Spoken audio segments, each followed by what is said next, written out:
네, 안녕하세요. 그래서 영화, 오늘은 영화의 탄생과 역사 제1편입니다.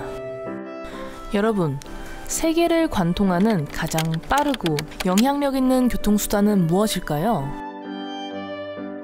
SNS, 비행기, 인터넷 등을 이야기할 수도 있을 것 같습니다. 모두 정답이지만 이 교통수단은 우리 주변의 사람들과 혹은 전 세계 누구와도 소통할 수 있도록 하는 만국 공통어입니다 라는 전제를 추가하면 어떤 답이 나올 수 있을까요? 영화 이야기를 하고 있으니 예상하셨겠지만 답은 영화입니다. 인류 역사상 가장 위대한 발명이라고 볼 수 있는 영화는 많은 사람들이 사랑하는 대중문화입니다.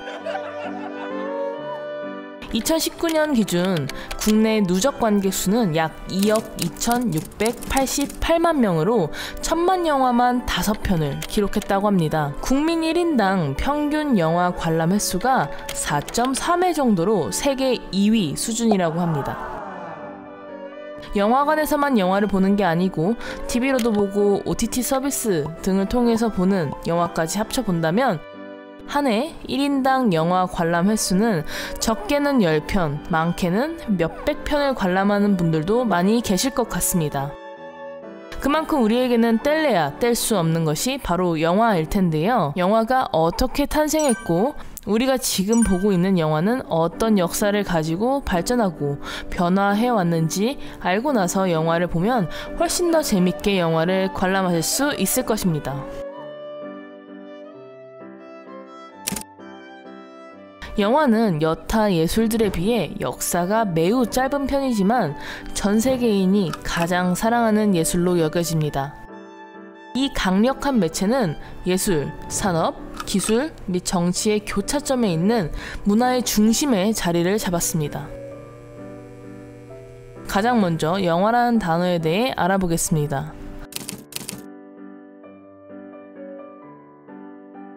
영화. 사전적 정의는 이렇습니다. 사진의 원리를 이용하여 필름에 기록된 화상을 스크린에 투영하여 관객들에게 전달하는 종합 예술이라고 나와 있습니다. 조금 어렵죠? 끝까지 영상을 시청하신다면 이 사전적 정의에 대해서 조금은 이해하실 수 있을 거라 생각합니다. 그러니까 영상을 끝까지 보시고 영화에 대해서 제대로 정의를 할 수 있길 바랍니다. 네, 그리고 사전적 정의를 넘어서 이 영화는 극영화이냐, 다큐멘터리냐, 단편영화이냐, 장편영화이냐, 흑백영화이냐, 컬러영화이냐, 헐리우드에서 만들었냐, 유럽에서 만들었냐, 또 한국에서 만들었을 수도 있고 등등의 다양한 접근으로 이 영화를 바라보아야 할 필요가 있습니다. 그렇다면 가장 먼저 이 단어의 어원부터 보겠습니다. 한국어로는 영화, 비출령, 그림화, 그림을 비추다는 뜻을 가지고 있습니다. 영미권에서는 영화를 지칭하는 단어가 좀 더 다양하게 쓰이는데요. 필름, 시네마, 무비 등이 있습니다. 필름 같은 경우에는 미학적, 철학적 접근 혹은 예술, 독립, 작가 영화를 지칭할 때 사용되어지는 용어입니다. 그래서 감독 이름 뒤에 필름을 붙여서 쓸 때는 그 영화가 작가적이고 예술적인 영화라는 것을 알 수가 있습니다. 시네마, 사회적, 기술적, 산업적 접근으로서 유럽에서는 극장이라는 의미로 보통 영화를 이론적으로 전달할 때 사용합니다.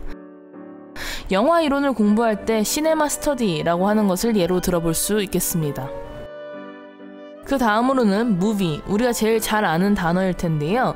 경제적 접근, 흥행적 요소가 있는 가벼운 접근으로 일반적으로 영화를 지칭할 때 통용되어지는 용어입니다. 상업영화 전반을 일컫는 용어이기도 하죠. 그렇다면 이 무비는 한자나 한글처럼 두 의미의 단어가 합쳐진 단어입니다. 바로 모션과 피처가 합쳐진 합성어라고 볼 수 있는데요. 처음에는 영화는 움직이는 이미지라고 인식되었다라는 것을 알 수 있죠. 그런데 이런 움직이는 이미지는 영화가 처음이 아니었습니다. 영화가 발명되기도 전에, 심지어 카메라가 발명되기도 전에 움직이는 이미지, 즉 무빙 이미지는 존재했습니다. 바로 잔상 효과라는 것을 이용하는 것인데요. 어렸을 때 교과서에 많이 하던 플립북이 가장 쉬운 예일 텐데요. 한 장 한 장 그림을 빨리 넘기면 움직이는 것처럼 보이죠? 과학적으로 우리 뇌는 이미지들이 연속적으로 지나가면 그 전에 본 이미지를 뇌가 기억하고 있어서 바로 다음에 이어서 본 이미지와 겹쳐서 인식하게 된다고 합니다. 다시 말해, 멈춰있는 이미지들을 빠르게 움직이면 하나의 움직이는 영상으로 보이는 효과입니다. 그래서 움직이는 이미지, 모션 픽처 혹은 무빙 픽처 혹은 무비가 되는 것입니다. 다른 예로는 움짤, GIF 이런 것들을 생각해봐도 좋을 것 같습니다. 몇 장의 사진이 빠르게 움직이면 혹은 연사된 사진들을 붙여놓으면 영상이 되는 원리라고 생각하시면 쉬울 것 같습니다. 이렇게 굳이 어떤 고난이도의 기술이 없어도 움직이는 이미지를 만들 수 있다는 건 오래전부터 알았지만 이러한 움짤이나 플립북을 우리는 영화라고 부르지 않죠. 그렇다면 어떤 걸 영화라고 부를까요? 최초의 영화는 무엇일까요? 최초의 움직이는 이미지를 상영하는 장치를 발명한 사람이 있는데요. 바로 이렇게 생긴 장치입니다. 플립북처럼 연속적으로 찍힌 사진이 연속으로 돌아가면서 보여지고 위에는 축음기가 달려있어서 음악이 함께 흘러나옵니다. 우리가 영화관에서 영화를 보는 것처럼 뷰파인더에 눈을 대고 보면 음악도 나오고 움직이는 이미지를 관람할 수 있는 형태였습니다. 혹시 어떤 사람이 이런 장치를 발명했는지 아시는 분 있을까요? 굉장히 유명한 과학자입니다. 그리고 카메라도 발명한 위대한 과학자이죠. 또 전구와 사진기를 발명한 위대한 과학자, 네, 바로 토머스 에디슨입니다. 축음기와 시각적 무빙 이미지를 함께 보여주기 위해 개발된 이 장치는 최초의 소리와 함께 움직이는 이미지를 보는 현대의 우리가 생각하는 영화 상영과 아주 근접한 형태이죠. 실제로 영화 발명에 지대한 영향을 끼친 장치입니다. 그러나 발명왕 에디슨이 만든 이것을 우리는 최초의 영화라고 부르지 않습니다. 우리가 정말로 최초의 영화라고 불리우는 1895년 열차의 도착이라는 것이 우리가 이야기하는 최초의 영화입니다. 이 최초의 영화는 리미에르 형제에 의해서 만들어졌고 이 형제가 프랑스의 한 카페를 빌려서 사람들을 모아두고 열차의 도착이라는 영화를 상영하는데 이 영화를 우리가 최초의 영화라고 부른다는 것이죠. 오늘날의 영화관이랑 굉장히 비슷한 형식이었다라고 생각해보시면 좋을 것 같은데요. 관객들을 스크린을 향해 앉히고 불을 끄고 암전된 상태에서 스크린에 기차가 들어온 영상을 상영했습니다. 기차가 기차역을 들어오는 장면이었지만 이 영화란 것을 처음 본 관객들은 기차가 스크린을 뚫고 들어오는 줄 알고 영화관을 뛰쳐나가기도 했다라고 합니다. 이후에 이 충격적이고도 환상적인 영화가 계속해서 만들어지게 되는데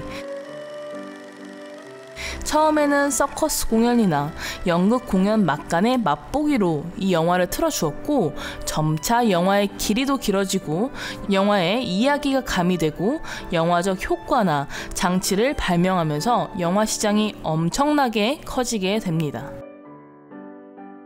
많은 사람들이 한 번에 싸게 즐기는 값싼 오락이라는 이유로 초기에는 영화가 예술인가 산업인가 하는 고민들이 있었습니다.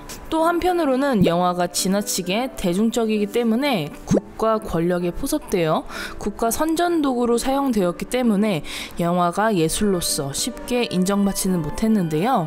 1911년 드디어 이탈리아의 한 평론가에 의해 영화가 예술로 인정받게 됩니다.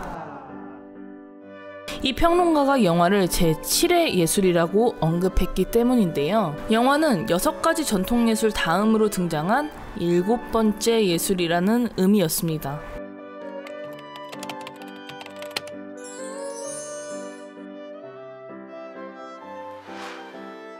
앞선 6가지 전통 예술로는 연극, 회화, 무용, 건축, 시, 음악이 있었고 이 예술들 다음으로 등장한 예술이자 이 6가지 예술들이 합쳐진 종합예술이라고 영화를 이야기합니다. 영화는 연극처럼 집단예술이고 또 회화처럼 이미지를 다룹니다. 그리고 배우들의 움직임을 고민하고 영화에 담아야 하는 면에서 무용 예술이 들어가 있고, 세트를 짓고 공간 배치를 해야 하는 면에서 건축 예술이 사용됩니다. 그리고 문학적 요소와 음악적 요소가 필수적으로 들어가게 됩니다. 그래서 과학 문명의 발달과 함께 시작한 이 영화는 아주 오래된 예술들, 6가지 예술들을 모두 포괄하고 있다라고 이야기하는 것이죠. 다시 말하면 영화는 시간 예술과 공간 예술을 모두 아우르는 명백한 예술이라고 이야기할 수 있습니다. 그리고 또한 마찬가지로 산업이기도 합니다. 이렇게 영화는 종합예술로서 영화를 깊게 이해하고자 하거나 깊게 이야기하려고 할 때 접근할 수 있는 방법과 이야기들이 굉장히 무궁무진합니다. 관람할 때 역시 다양한 측면으로 접근이 가능할 것입니다. 앞으로 영상들에서 이러한 다양한 영화 이야기를 해볼 예정입니다. 영화에 대해서 알고 본다면 훨씬 재밌게 영화를 즐길 수 있을 거라 확신합니다. 그리고 마지막으로 인류 역사상 최초라고 불리우는 영화 열차의 도착을 한번 처음부터 끝까지 시청해 보실 텐데요. 약 50초 남짓 되는 영상입니다. 이 최초의 영화가 오늘날의 영화까지 발전하게 되었는지 조금 상상해 보시면서, 또 그 당시에 이러한 기술이 없었을 시절 만약에 내가 이런 영상을 본다면 어떤 감흥이 있었을까 라고 상상해 보시면서 이 영상을 보시면 좀 더 재밌게, 그리고 앞으로의 영상을 기대하면서 보실 수 있을 것 같습니다. 네, 이 영상을 보고 마치도록 하겠습니다. 그러면 여기까지 그래서 영화였습니다.